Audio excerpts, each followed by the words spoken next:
What is it doing now? Same thing. These things were occurring at this time when he wrote this, compared to what it is today. Okay? You can go always back to the book of Ecclesiastes, and there's nothing new under the sun. That's right. That's right. We think we've got a corner on the market of sin in today's society. No, they had it back then, just like we did today. Okay, let's continue on in verse 2. I'm sorry. Turn my mic on. I've never been accused of being not loud enough. There we go. Yeah, You may have to Don, turn- about that. You may have to turn it down now. Okay, verse 2.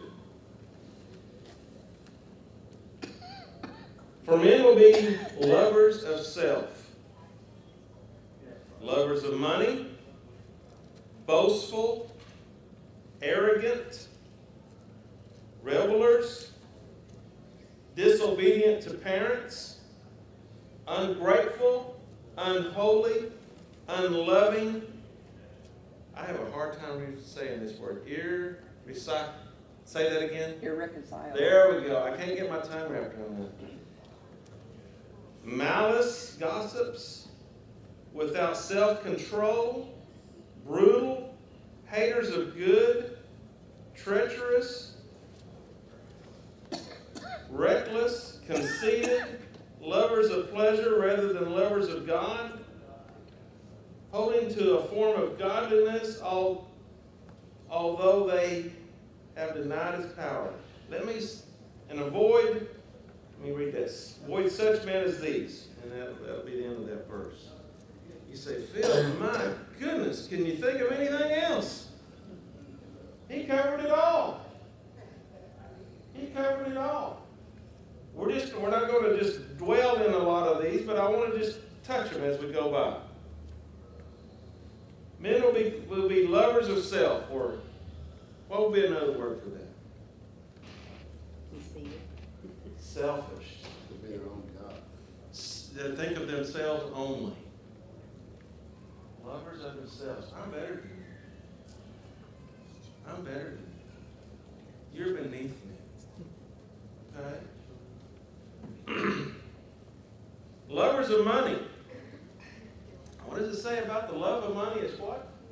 Root of all evil. Root of all evil. Not the money, just the love of it. The love, that's what we're talking about. We have to remember, when he's talking about these things, these have replaced God. God is nowhere involved. And you have to remember, see, Phil, are you talking about people of the world? These kind of men will come into the church. This is things that will be facing Christians. Okay? Boastful. What does it mean to be boastful? Brag. Brag? That's it. Let me ask you this. If a person is boastful or brag about themselves, is that somebody you want to be around? I don't. Now, there's not a lot of difference between boastful and arrogant, but there is. What's arrogant? You just said what boastful was, kind of bragging about themselves. Arrogant is a little bit different. What's it, Phil, is the area? It's the whole attitude. It's the whole attitude that you have. You are beneath me, and I am above you. I am better than that. Now you think about it. I think the old King James said haughty. I think that may be a term we don't use that much today. Arrogant or haughty, they just had that air about them. They just thought they were better. That's another one of those people you don't want to be around.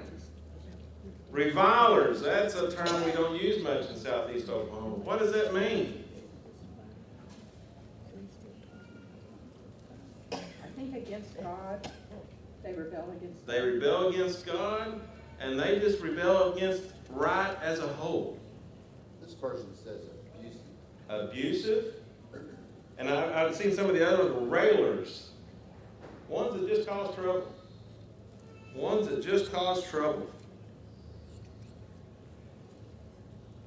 Now, this next one, you say, well, why has he got this in here? Disobedient to parents. Why do you have this in amongst all these other sins? That's one of God's commandments, to love your parents. Okay, obey your parents. And if you don't have respect, if you've not been taught respect for your parents, you're not gonna have respect for anybody else. Where does it all start? We see that, and that is very prevalent. Where does it all start? Home. At home. All right. That's the reason he's got it in here. That's the reason. If you don't teach your kids who is? The world. That sounds terrible, I know, but it's the truth. See the responsibility we as parents have? But this is one of those things that you have to remember back under the old law. If you disobeyed your parents, what could happen to you? Be stoned. You'd be killed. You'd be stoned. Right now, we're in a culture of the parents thinking their children do no wrong. Well, and there's some of that. They're making up for their bad behavior. That's true. But they're not even being parented, the telephone is. Yeah. I mean, if you're being, if you can't get control of them, they hand them their Yeah. phone, and the phone raises them. That's You know what I it. mean? That's it. Instead of wearing their butts out and, Wait. Well, it's mostly that the kids will follow the example of their parents have set. Oh. Not always, but most of the time. It comes back to us as parents, doesn't it? But you and I, when we have children, we're responsible for them. Now, when does this obeying your parents quit? When you leave the house? Not in God's eyes. They're still your parents. There you go. Best of your ability, you try to obey. That's why it's important to do it when they're young, That's right. they don't fall away from it. And if you have that instilled in your kids, you obey me. Why? Because I said so. Has everybody ever heard that? Because I said so. Because God said so. That's right. well, I've heard parents say, well, they're grown. They're still your kid. They're still your kids, even though you may not be personally responsible for their salvation at that point. I'm still gonna correct my kids till the day I can't speak any longer. I don't doubt that. I don't doubt that. Yeah. Well, Phil, I think that's why he brought that in there when we're talking about our elders and that kind of thing, because if a person doesn't teach, and there again, sometimes, in spite of the best teaching, when they are adults, they choose There's some their own that- way. That's true. But he expects us to do, and like I said, that's why I think he put that in there with the eldership, that they ruled their own home. Because if you can't get that under control, then, but with the children, again, the more respect they're taught at home, the more respect they're gonna be taught for God, because that's, as you said right then, that's one of the reasons we tell them we do this, is because God tells us that's what we're supposed to do. I would say when you get married, because that's when you leave your parents and You become become your one own flesh. family at that point. That's your obligation more so than obeying your parents. That's true too. At that point, it becomes a respect thing. Yes. Much like you were talking about with respecting your elders and things of that nature. To the best of your ability, you're going to obey your parents. And even in regards to things that may not be scripturally bound on you, you're going to try to respect them. as Yes, best as you can. because of who they are. Exactly. Yeah. And then you go to, what is it, 2 Peter, where it talks about your parents also have to respect you for your decision, your place too, but as Christians, that should come pretty easy. That's true. But when you become married and create your own family, the responsibilities have changed, haven't they? You've taken on that role. Bringing in the parents can often bring more problems than Yeah, bosses, don't you? Yeah, I understand. I understand. Bill once knew a couple that their child was in early 20s in the military, come back home, and he had used his car on something on Sunday. Well, mom was on that account, got a notice that he wasn't at church, he was off doing something random. Well, next Sunday, she showed up on his doorstep across the country, and said, we're going to church. She didn't do her responsibility of guiding him, even though he was grown and everything. Yeah. Her guidance was still needed. It's still needed, yeah. Yeah, I understand. I understand. But the respect and obedience, as we as Christians, it starts there. Well, and when you get into this grown child situation, you know, it's kind of like we talked about with the wrath of God. We know it's there, and as younger Christians or whatever, you know, that guides us a long way. Bob's brought this out so many times, but as we mature as Christians, then that turns into the love of God, that we want to do what He says because we love Him. And that's kind of the same thing with our kids. We start out when they're little, it has to be a because I said so type thing, but hopefully if things go right as they mature, then it's gonna turn into the respect that he was talking And about. it'll turn into, I don't want to disappoint. Yes, not You view them in necessarily, that aspect, I don't want to disappoint my mom and dad. not necessarily that I'm minding them, but I respect them and I love them and I'll do my best to. Now, let me ask you this. In our society, and evidently it was in this society too, the ones that don't have parents. When the parents fail the kids, who's responsible then? You say, Phil, that's a loaded question. But we're facing it. Ask your school teacher what they're facing. That's why I don't do it. It's a tough battle. It's a tough battle.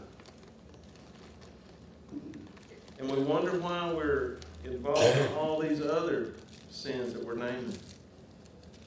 Okay? Ungrateful. Oh my. Another term, unthankful. Not thankful or not grateful. What comes to your mind there? Expectful. Huh? They expect it. Oh! Give it to me. Spoiled. When we get the expecting stuff, are we in the wrong? When it's saying ungrateful and unthankful, man, we ought to be thankful for what? Everything. Everything. What we have. For everything you have. I tell my kids, you should be thankful I ain't killed you yet. Okay. But I think it's the whole attitude and the whole instillment in our lives. If those children aren't thankful for what they receive, if they expect to get fill in the blank, there's a difference. If you have a thankful or grateful attitude, you're not gonna be. You're not going to be And disrespectful. That's right. You're not going to be that arrogant person. You're not going to be that boastful person if you've got that gratefulness and thankfulness, that attitude. Okay? Unholy. I mean, I think we can all understand that one. That includes a lot of things. Unholy. This one right here is the one that worried me, that made me think. Unloving. A person that does not love, you better watch. They've got other things wrong. A person that shows no emotion, that doesn't care, ooh, there's the one you better be worried about. Unloving. They feel that unloving, not just that you say it, but you. No, I mean, you don't show any feelings. You find somebody like your widow that mentioned in the Bible, see if they can give them some food, whatever they need. They got me. Okay, the next one. Say it for me, Kathy. Are we back on irreconcilable? There we go. Irreconcilable. Yeah, Yeah, that's just call that it one. that word. What does that mean? For those that can't say it. Can't resolve it. You can't resolve. What does that mean? Without natural affection, or it's a person that, It'd be unforgiving. that's it. That's it. This version says unappeasable. You can't satisfy them. Right. You can't get them satisfied. They're not going to get along. They're not going to be happy. They're not going to, you just fill in the blank there. This includes it all. Have you ever met somebody that are just not happy? That are just not, can't get along with them? There are people that are like that. Now, this is one that we don't use a lot in this way, but malice gossips. What does that mean? Gossiping with intent to hurt. I intend to make them feel bad. I intend to hurt them. I intend to ruin their name. I intend. Malice gossips. Is that a problem today? Evidently, it was a problem back then. It's a problem today. It's a problem today. This one right here, it could include the whole mess. Without self-control. When he's talking about without self-control here, what's he talking about? It's because your mouth's too big. Well, that could be part of it. Everything you do, Huh? about everything you do that you don't. Without control on anything. You hear today, or we used to, it's not as much now, I guess. But if it feels good, Do it. do it. If I want to do it, I'm going to do it. Today it's more, Yes. today it's more make yourself happy. Make whatever I want to do myself. If it makes me happy, if it makes me feel good, I'm there. That's how that without self-control, you can just do whatever you want. You can, but the next day you gotta wake up and you're paying for it. It doesn't just that, but it's everything you choose to do in your life. There's a consequence for whatever decision you make.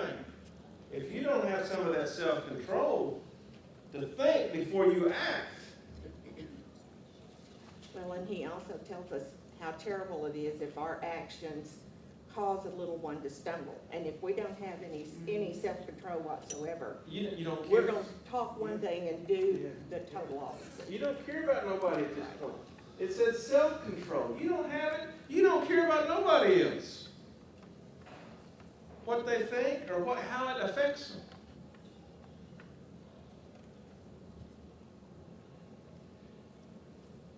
The next one is kind of, you think about, it says brutal. What does that mean? Or what does another version say? What does yours have, JT? That's brutal. Brutal too? Janice, what does yours have? Well, which verse are we on? It is self-control, which would be verse 3. Without self-control, it says brutal. What does yours have?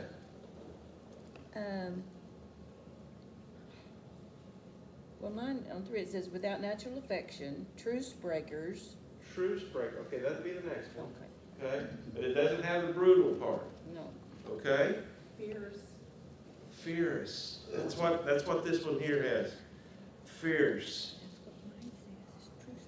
This is somebody that can't control their anger. Yeah. One version says cruel. Cruel. This is one here that, Mean. you know, having no power over their angry passions. They Mean spirit. mean-spirited. That's a good thought. Mean-spirited. Woo. The next one. Haters of good. Man. When you think about that, haters of good. They're hostile to every good thought and work. I mean, anything that's good, they're against it. The next one, I'm sorry. Because it condemns them, It makes them look, shines a light on them at that or point. makes them feel bad. Yeah, that's true. Treacherous, verse 4. Another version says traitors. Mine has it in this commentary, it says, those ready to betray any person or any trust committed to their keeping. Treason has been in all ages regarded as one of the most worst crimes that a man can commit. Now, what does that mean to us as Christians? Say someone that is betrayed a trust, betrayed you for their own self. That's something to think about. Reckless. Some of the other versions says headstrong. What does that mean to us? You mean being stubborn is wrong? Trying to take authority. Someone that is more than that. It goes deeper than just somebody being a little stubborn. I'm not gonna change my mind. Affects others negatively, you just don't care. That's it. This is a person that just don't care about how it affects anyone other than them. Mine says heady, Huh? heady.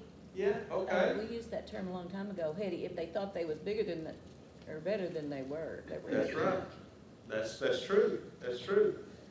And sometimes it's just being stubborn for the sake of being stubborn. I may see your point after I think about it a little bit, but I'm not gonna let you know. You're not gonna win. Change my mind. Yeah. That's right. That's right. The next one is conceited. What does that mean? We've just already talked about being arrogant and boastful, but now this one says conceited. Like self-love. There's similarities. Yes, there is. Conceited. Like self-love. Huh? You love yourself. Okay. They're better than you love anybody else. Hey, Bill, Romans, where am I anyway, verse 17, now I beseech you, brethren, mark them which cause offenses contrary to the doctrine which you have learned, and avoid them. Okay. Don't listen to them. Another version here has puffed up. Puffed up. Wow. You've already went through her class. But we'll stop right there. We'll take up next week. Thank you for your comments this morning.